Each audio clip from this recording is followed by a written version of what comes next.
Hello student, good morning, welcome back to another video. आपने last lecture में मेंडेलियनની અનિયમિતતાના જે કુટુંબના વંશાવલી પૃથ્થકરણના જે ચાર્ટ હોય છે એનો અભ્યાસ કર્યો હતો।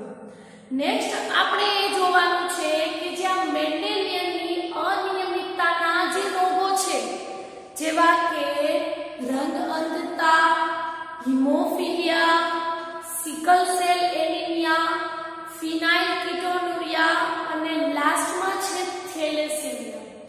આ બધા જે રોગો છે એ મેન્ડેલિયનની અનિયમિતતાના રોગો છે જેને આપણે ડિટેલમાં જોવાના છે। તો સ્ટાર્ટ કરીએ। આપણે આજે મેન્ડેલિયનની અનિયમિતતાનો એક રોગ જેનું નામ છે રંગ અંધતા। ત્યારબાદ રંગ અંધતા પછી આપણે અન્ય જે રોગો છે એને આપણે નેક્સ્ટ લેક્ચરમાં જોઈશું। તો આજના લેક્ચરમાં આપણે શું જોવાનું છે? રંગ અંધતા જે મેન્ડેલિયનની અનિયમિતતાનો એક રોગ છે। વર્ણપરથી તમને ખ્યાલ આવી ગયો હશે કે આ જે રોગ છે એમાં જે વ્યક્તિને રંગ અંધતા થઈ હશે એ રંગ પારખી શકતું નહીં।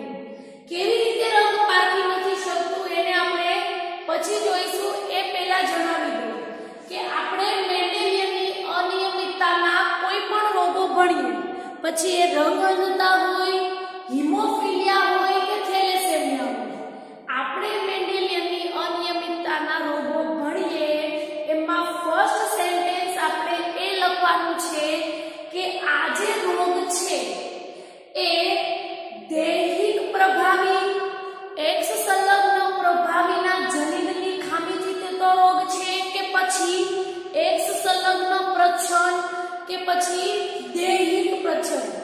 આ ચારમાંથી કયા જનીનની ખામીથી થતો રોગ છે એ આપણે જોવાનું છે। ઇન શોર્ટ હું ફરીથી રિપીટ કરું છું કે આપણે જે પણ મેન્ડેલિયનની અનિયમિતતાનો રોગ ભણીએ એમાં આપણે એ જોવાનું છે કે આ રોગ એક્સ સંલગ્ન પ્રભાવી, દૈહિક પ્રભાવી, એક્સ સંલગ્ન પ્રચ્છન્ન કે દૈહિક પ્રચ્છન્ન, આ ચારમાંથી કયા જનીનની ખામીથી થતો રોગ છે એ આપણે જોવાનું છે। તો આ જે રંગ અંધતા નામનો જે રોગ છે એ એક્સ સંલગ્ન પ્રચ્છન્ન જનીનની ખામીથી થતો રોગ છે। શેનાથી થાય છે? આ રંગ અંધતા જે છે એક્સ સંલગ્ન પ્રચ્છન્ન જનીનની ખામીથી થતો રોગ।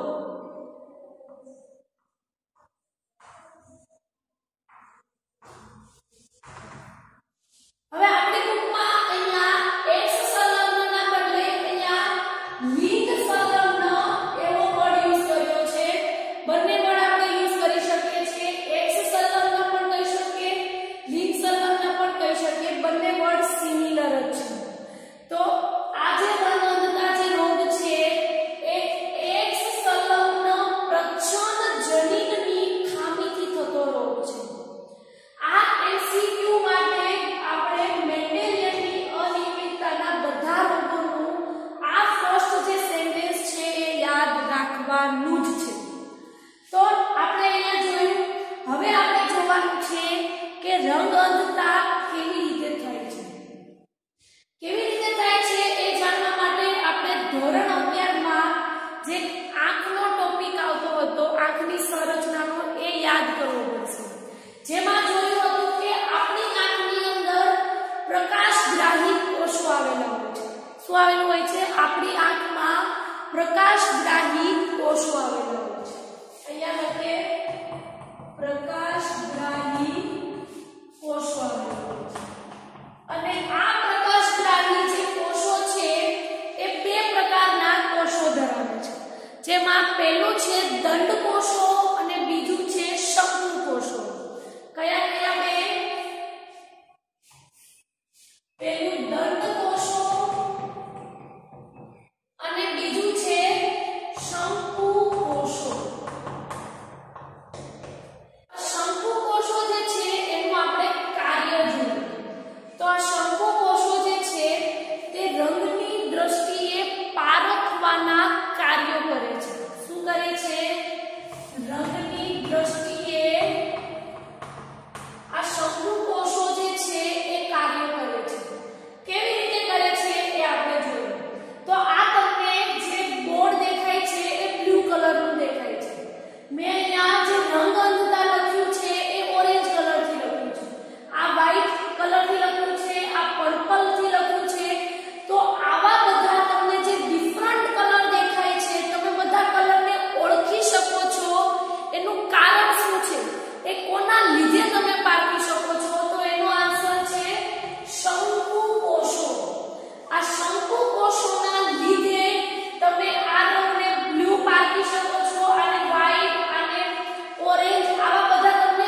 મદદ કરે છે અથવા તો એવું કહી શકીએ શંકુ કોષો રંગની દ્રષ્ટિએ કાર્ય કરે છે. આપણને અલગ અલગ રંગ જે છે એને ઓળખવામાં મતલબ કે આપણને એ રંગ અલગ દેખાય એના માટે આ શંકુ કોષો કાર્ય કરે છે. તો હવે શું થશે તો જે વ્યક્તિને રંગ અંધતા થઈ હશે એ વ્યક્તિમાં શું થશે તો એક લાલ અને લીલા રંગના શંકુ કોષો આવેલા હોય છે અને આ લાલ અને લીલા રંગના શંકુ કોષોમાં ખામી સર્જાય છે અને જેના લીધે જે વ્યક્તિને રંગ અંધતા થઈ હશે એ લાલ અને લીલો રંગ પારખી શકતા નથી.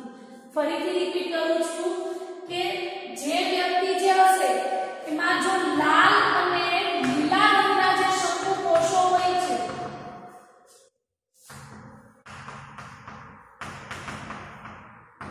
આ લાલ અને લીલા રંગના શંકુ કોષોમાં કોઈ ખામી સર્જાશે તો જે એ વ્યક્તિ જે છે એને લાલ અને લીલો રંગ જે છે એ પારખી શકતું નથી અને એ વ્યક્તિને રંગ અંધતા થયું છે એવું કહી શકીએ.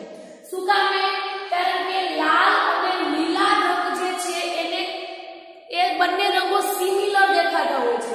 સપોઝ જે વ્યક્તિને રંગ અંધતા થયું હોય એને લાલ લીલો આવા બધા જો રંગ બતાવવામાં આવે તો એ વ્યક્તિને આ બંને રંગો સેમ જ લાગતા હોય છે. તો એ વ્યક્તિ આવા ડિફરન્ટ કલર જે છે એને ઓળખી નથી શકતું. તો અહીંયા એમસીક્યુ માટે 3 જે સેન્ટેન્સ છે એ યાદ રાખવાના છે. જેમાં પહેલું છે કે આ જે રોગ છે એ એક્સ સંલગ્ન પ્રચ્છન્ન જનીનની ખામીથી થતો રોગ છે. સેકન્ડ એ યાદ રાખવાનું છે કે એવું પૂછી શકે નીચેના પૈકી કયા કોષોમાં ખામી સર્જાય છે જેના લીધે રંગ અંધતા વાળું વ્યક્તિ રંગ પારખી શકતું નથી. તો એનો આન્સર આવશે શંકુ કોષો. અને થર્ડ એ રીતે પૂછી શકે કે શંકુ કોષોમાં ખામી સર્જાય જેના લીધે રંગ અંધતા વાળું વ્યક્તિ કયા રંગો પારખી શકતું નથી. તો એનો આન્સર આવશે લાલ અને લીલો. આ બંને વર્ડ ખાસ યાદ રાખજો. જે વ્યક્તિને રંગ અંધતા થયું હોય છે એ વ્યક્તિ લાલ અને લીલો રંગ પારખી શકતું નથી. સાથે સાથે આપણે હજુ ફર્સ્ટ લાઈન છે એને થોડું ડિટેલમાં જોઈએ. અહીંયા આપણે ફર્સ્ટ સેન્ટેન્સ ફરીથી જોઈએ. શું લખ્યું છે? આ જે રોગ છે એ એક્સ સંલગ્ન પ્રચ્છન્ન જનીનની ખામીથી સર્જાતો રોગ છે. એનો મતલબ એવો થયો કે આ જે રોગ છે એના જે જનીનો હોય છે એ જનીનોમાં વિકૃતિ એક્સ રંગસૂત્ર ઉપર જોવા મળે છે. કેવી રીતે આપણે જોઈએ તો મનુષ્યમાં રંગસૂત્રની સંખ્યા કેટલી છે? 23 જોડ, જેમાંથી 22 જોડ નર અને માદા બધામાં સરખી હોય છે જેને આપણે દૈહિક રંગસૂત્ર કહીએ છીએ. પણ 23મી જોડ જે રંગસૂત્રની છે એ નર અને માદા બંનેમાં જુદી જુદી હોય છે અને એના લીધે લિંગ નક્કી થતું હોવાથી આપણે એને લિંગી રંગસૂત્ર કહીએ છીએ. તો અહીંયા જોઈએ નર અને માદા. નરમાં 23મી જોડ જે છે એમાં S Y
થવાના પરિણામે એ રંગ અંધતા વાળી વ્યક્તિ જે છે એ આ જે કલરો છે એને પારખી શકતી નથી, એટલે આપણે એવું પણ કહી શકીએ કે એ વ્યક્તિને રંગ અંધતા થશે. શું થશે? જનીનો જે છે એમાં વિકૃતિ સર્જાશે, અને વિકૃતિ સર્જાશે જેના લીધે એ વ્યક્તિ રંગ પારખી શકતી નથી. ક્લિયર અહીંયા સુધી? અને અહીંયા એક ખાસ રાખજો કે જે વ્યક્તિને રંગ અંધતા થઈ છે અને એને જે શંકુ કોષોની જે ખામી સર્જાય છે એના લીધે એ દૂરનું પણ જોઈ શકે છે, નજીકનું પણ જોઈ શકે છે, માત્ર એ વ્યક્તિ રંગો પારખી શકતી નથી. બાકી એ બધું જોવામાં એને કોઈ પ્રોબ્લેમ નથી થતો, એ અહીંયા ખાસ જોવાનું છે. રંગ અંધતા વાળો વ્યક્તિ માત્ર રંગ જ પારખી શકતું નથી એવું કહી શકીએ, પણ એને અન્ય બધી જ વસ્તુઓ દૂરની પણ દેખાતી હોય છે અને નજીકની પણ દેખાતી હોય છે, માત્ર શું છે એ રંગ પારખી શકતું નથી. તો અહીંયા હજુ એક વખત રિપીટ કરું છું કે આ જે રોગ છે ફર્સ્ટ સેન્ટેન્સ ઉપરથી તમને યાદ રહી જશે. એક સંલગ્ન એમ પ્રોપર લખ્યું છે એનો મતલબ કે આ પ્રકારની જે ખામી છે એ 23મી જોડ જે લિંગ પણ અહીંયા લખ્યું છે, એનો મતલબ કે 23મી જોડ જે રંગસૂત્રની છે એના જનીનમાં ખામી સર્જાય છે. એમાં પણ ફરી એવું સ્પેસિફાઈ કર્યું છે કે એક સંલગ્ન પ્રચ્છન્ન જનીન, મતલબ કે નરમાં એક એક્સ આવેલું હોય છે, માદામાં બે એક્સ આવેલા હોય છે. આ જનીનોમાં એટલે કે આ એક્સ રંગસૂત્રમાં જનીનોની જે છે એમાં વિકૃતિ જોવા મળે અને એ વ્યક્તિ રંગ પારખી શકતું નથી. તો હવે આપણે જોઈએ કે આ પ્રકારની જે વિકૃતિ છે એ નરમાં 8% જોવા મળે છે, જ્યારે માદામાં 0.4% જોવા મળે છે. કેટલી જોવા મળે છે? આ પ્રકારની જે વિકૃતિ છે એ નરમાં 8% અને માદામાં 0.4% વિકૃતિ જોવા મળે છે. આ એમસીક્યુ માટે ખાસ યાદ રાખવાનું છે. નરમાં આ વિકૃતિ જે છે એ 8%, માદામાં 0.4%. તમને એવો ક્વેશ્ચન થશે કે શા માટે નરમાં 8% વિકૃતિ ને માદામાં 0.4%? તો એનું કારણ એ છે કે નરમાં માત્ર એક જ એક્સ રંગસૂત્ર આવેલું હોય છે, જ્યારે માદામાં બે એક્સ રંગસૂત્ર આવેલા હોય છે. તો એનું જ કારણ છે કે નરમાં 8% વિકૃતિ જોવા મળે છે, માદામાં 4%. કારણ શું છે? કારણ એ છે કે નરમાં એક એક્સ રંગસૂત્ર અને માદામાં બે એક્સ રંગસૂત્ર. ફરી તમને એવો ક્વેશ્ચન થશે કે નરમાં તો એક જ એક્સ રંગસૂત્ર આવેલું છે, કારણ કે આ પ્રકારનું જે ખામી છે એ માત્ર એક્સ રંગસૂત્ર ઉપર જ જોવા મળે છે. તો તમને એવો ક્વેશ્ચન થશે કે નરમાં એક જ એક્સ રંગસૂત્ર આવેલું છે તો એમાં તો ઉલટાની ઓછી વિકૃતિ થવી જોઈએ, અને માદામાં બે એક્સ રંગસૂત્ર આવેલા છે તો માદામાં વધુ વિકૃતિ થવી જોઈએ. તો એનું કારણ પણ આપણે જોઈએ. એની પહેલા એ થોડું ડિટેલમાં જોવાનું છે, એટલે એની પહેલા હું વિડિયો થોડીવાર માટે પોઝ કરું છું, પછી આપણે જોઈએ કે શા માટે નરમાં 8% વિકૃતિ થાય છે, માદામાં 0.4. એક મેઈન આપણે કારણ જોઈ લીધું કે નરમાં એક એક્સ રંગસૂત્ર આવેલું છે એટલે માદામાં બે એક્સ રંગસૂત્ર આવેલા છે, એટલા માટે નરમાં 8%, માદામાં 0.4%. એ બધું જોઈએ. એમસીક્યુ માટે ઊર્જા લખું છું, એ સેન્ટેન્સ ખાસ યાદ રાખવાના છે અને એનું કારણ પણ. આ લાસ્ટ યર બોર્ડની એક્ઝામમાં જ ક્વેશ્ચન પૂછાયેલો છે. નરમાં રંગ અંધતા જે છે એની વિકૃતિ થવાની પોસિબિલિટી કેટલી છે અને માદામાં કેટલી છે. પછી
કેપિટલ સી વડે દર્શાવ્યું છે.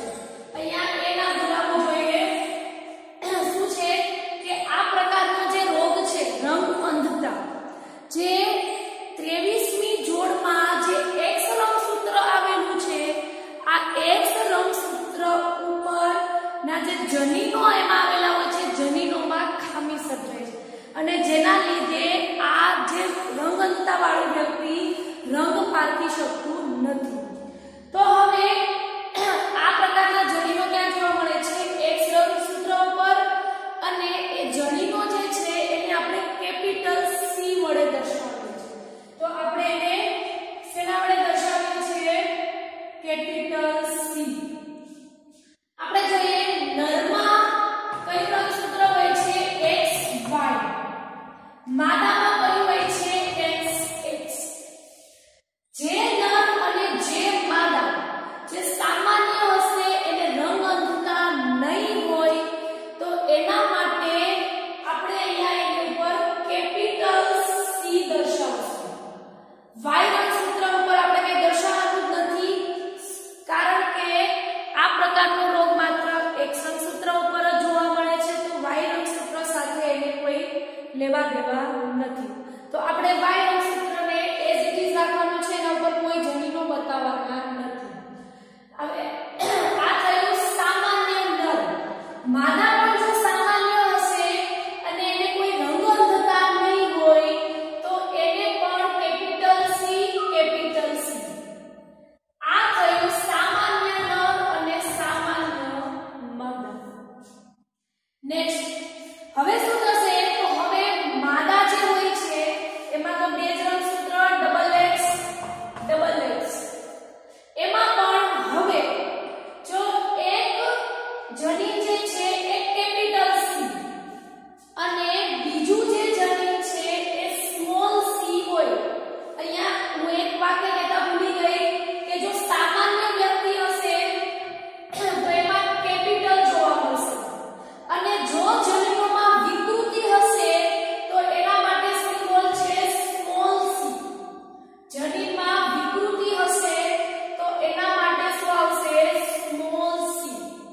તો અહીંયા શું થશે કે એક જનીન કેવું છે? સામાન્ય છે, તો બીજું જનીન કેવું છે? વિકૃતિ વાળું છે. તો અહીંયા આપણે એને વાહક સ્ત્રી તરીકે ઓળખી શકીએ. જો બંને કેપિટલ સી હોય તો એ સામાન્ય છે, બંને સ્મોલ હોય તો આપણે એને અસરકારક કહી શકીએ. પણ અહીંયા શું છે? એક કેપિટલ એક સ્મોલ. એનો મતલબ એવો થયો કે આ સ્ત્રી વાહક છે. એ જ સેમ આપણે નરમાં જોઈએ તો નરમાં આપણે X અને Y રંગસૂત્ર ડ્રો કર્યું. તો નરમાં તો જો સ્મોલ સી આવશે તો એનો મતલબ એવો થયો કે એ નર જે છે એ અસરકારક છે, એ રંગ અંધતા વાળો નર છે, રંગ અંધતા વાળો પુરુષ છે. તો અહીંયા આવશે રંગ અંધતા. એનો મતલબ એવો થયો કે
પ્રચ્છન્ન જનીનના લક્ષણો અભિવ્યક્ત જ નહીં થાય અને અભિવ્યક્ત જો લક્ષણો ના થાય તો એનો મતલબ કે એને રંગઅંધતા થઈ શકે નહીં. તો આ જે સ્ત્રી થશે એ માત્ર વાહક થશે, એટલે કે એને રંગઅંધતા થશે નહીં. વાહકનો મતલબ એવો થશે કે પોતે રંગઅંધ નથી પણ એની સંતતિમાં એ રોગ ફેલાવી શકે છે, એટલા માટે અહીંયા વાહક એવો શબ્દ વાપરેલો છે. ત્યારબાદ આપણે જોઈએ તો જ્યારે જે સ્ત્રી હશે એને બંને એક્સ રંગસૂત્ર જે છે એના જનીનમાં વિકૃતિ હશે તો એને સ્મોલ સી એવી રીતે લખે અને આ સ્ત્રી કહેવાશે અસરકારક સ્ત્રી. શેની અસરકારકતા હોય છે? રંગઅંધતા. અને એટલા માટે આપણે અહીંયા જોઈએ તો વાહક સ્ત્રી હશે એ વાહક સ્ત્રી તો રંગઅંધતા તેમાં હોતી નથી અને સામાન્ય જ કહેવાય. તો માત્ર બંને એક્સ રંગસૂત્ર ઉપર જ્યારે બંને એક્સ રંગસૂત્ર ઉપર આ પ્રકારના જનીનમાં વિકૃતિ થશે તો જ એ અસરકારક થશે. એટલા માટે વિકૃતિ થવા જે છે એ સ્ત્રીઓમાં 0.4% વિકૃતિ જોવા મળે છે, નરમાં 8% થવાની શક્યતા એટલા માટે છે કારણ કે યા તો પુરુષ સામાન્ય હોય યા તો રંગઅંધ હોય. પુરુષ ક્યારે વાહક નથી હોતો, એટલા માટે નરમાં 8% અને માદામાં 0.4% વિકૃતિ થાય છે. ક્લિયર અહીંયા સુધી?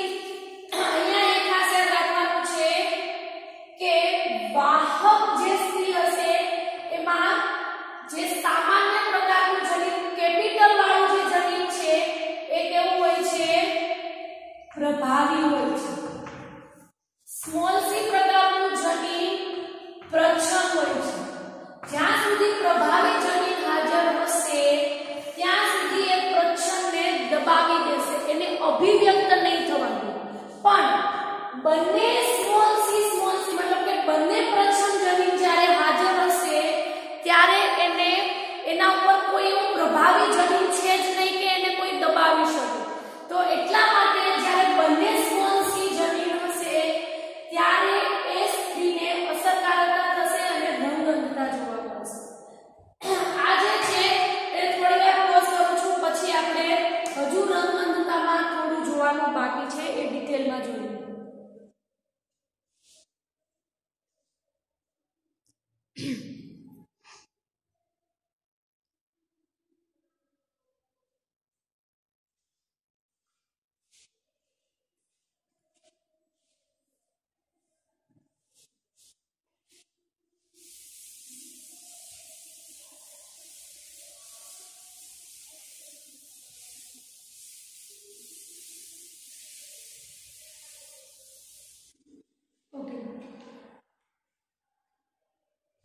જો સ્ત્રી આ પ્રકારનું જનીન ધરાવતી હોય, મતલબ કે સ્ત્રી જો સ્મોલ સી જનીન ધરાવતી હોય તો એના પુત્રમાં આ રોગ આવવાની શક્યતા 50% છે. આપણે સેન્ટેન્સ લખીએ અને સાથે સાથે કેવી રીતે એના પુત્રમાં 50% આવવાની સંભાવના છે એ પણ જોઈએ. તો અહીંયા સેન્ટેન્સ શું છે કે જો કોઈ સ્ત્રી આ જનીન જે છે એ ધરાવે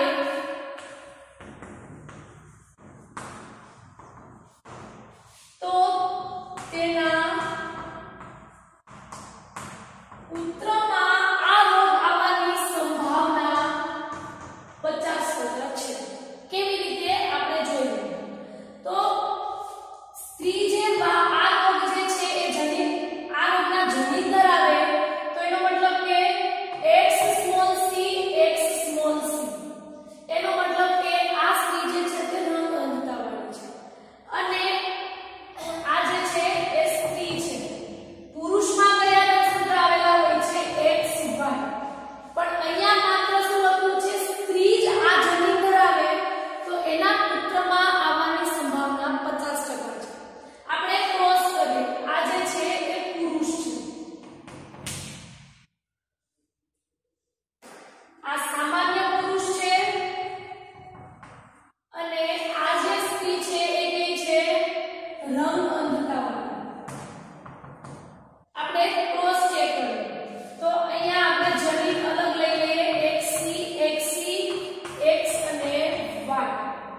અહીંયા આપણે એ જોયું કે રંગઅંધતા વાળી સ્ત્રી હોય અને સામાન્ય પુરુષ હોય તો એના પુત્રોમાં થઈ શકે છે પણ પુત્રીમાં નથી થતું.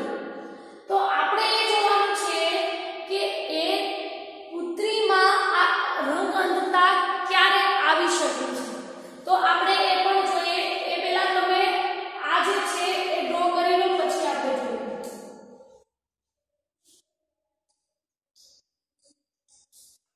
આ ક્રોસ કરતા સરખું શીખી જાજો, કારણ કે બધા રોગોમાં આ ક્રોસ કરવું હું તમને શીખવાડું છું કેવી રીતે ક્રોસ કરવામાં આવે છે. આપણે અહીંયા જોઈએ તો આ જે છે એ XC XC અને આ છે XY અને સામાન્ય છે એટલે સ્મોલ નહીં આવે પરંતુ કેપિટલ આવશે. ક્રોસ કેવી રીતે કરવાનો છે? તો આ જે છે એ માદા છે અને આ જે છે એ નરનું છે. ક્યારે માદાના રંગસૂત્રો એકબીજા સાથે ક્રોસ નહીં કરે, ક્યારે પણ નરના રંગસૂત્રો એકબીજા સાથે ક્રોસ નહીં કરે. હંમેશા શું થશે? ઓપોઝિટ થશે. એક નરનું એક માદાનું અને બીજું નરનું તો માદાનું એટલે ક્રોસ થશે.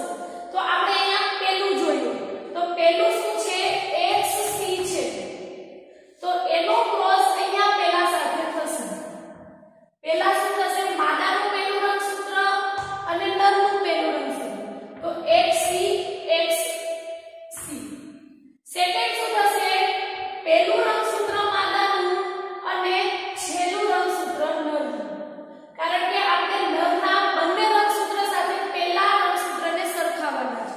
તો અહીંયા XC અને Y થશે. આ રંગસૂત્રનું કામ પતી ગયું. હવે સેમ એવું આપણે આ રંગસૂત્ર સાથે કરવાનું.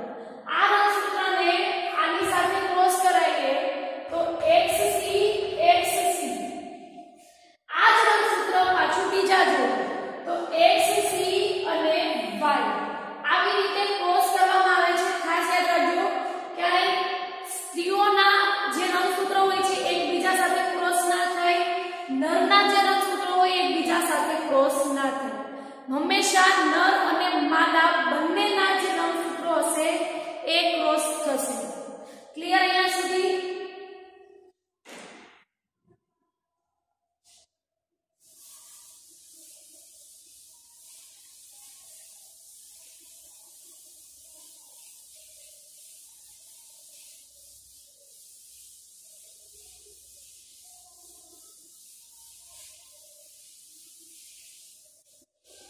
જો તમને રંગ અંધતા જે મેન્ડેલિયનની અનિયમિતતાનો જે રોગ છે એમાં તમને જો રંગ અંધતા આવી જશે તો મેન્ડેલિયનની અનિયમિતતાના બધા રોગો તમને સમજાઈ જશે. કારણ કે બધી અનિયમિતતાઓમાં થોડો રંગ અંધતા જે છે એ થોડો ટફ પોઈન્ટ છે. આ સમજાઈ જશે તો મેન્ડેલિયનની અનિયમિતતાના સમજી લો, બધા રોગો સમજાઈ જશે. નેક્સ્ટ આપણે શું જોવાનું છે કે કોઈ પુત્રી અસરકારક ક્યારે હોઈ શકે?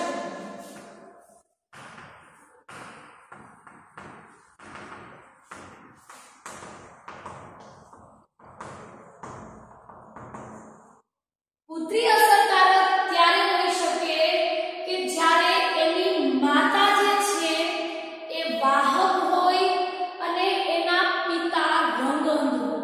આપણે જોઈએ આ જે છે એ માતા છે જે વાહક છે અને એના પિતા જે છે એ રંગઅંધ છે. હવે આપણે ક્રોસ ચેક કરીએ. XC XC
નથી. તો આપણે એવું કહી શકીએ કે સામાન્ય સંજોગોમાં પુત્રીની રંગ અંધતા થવાની પોસિબિલિટી ઓછી છે, જ્યારે પુત્રોમાં પોસિબિલિટી રંગ અંધતા થવાની વધુ છે. તો થોડી વાર માટે પોઝ કરું છું, પછી હોમવર્કમાં ક્વેશ્ચન આપું છું.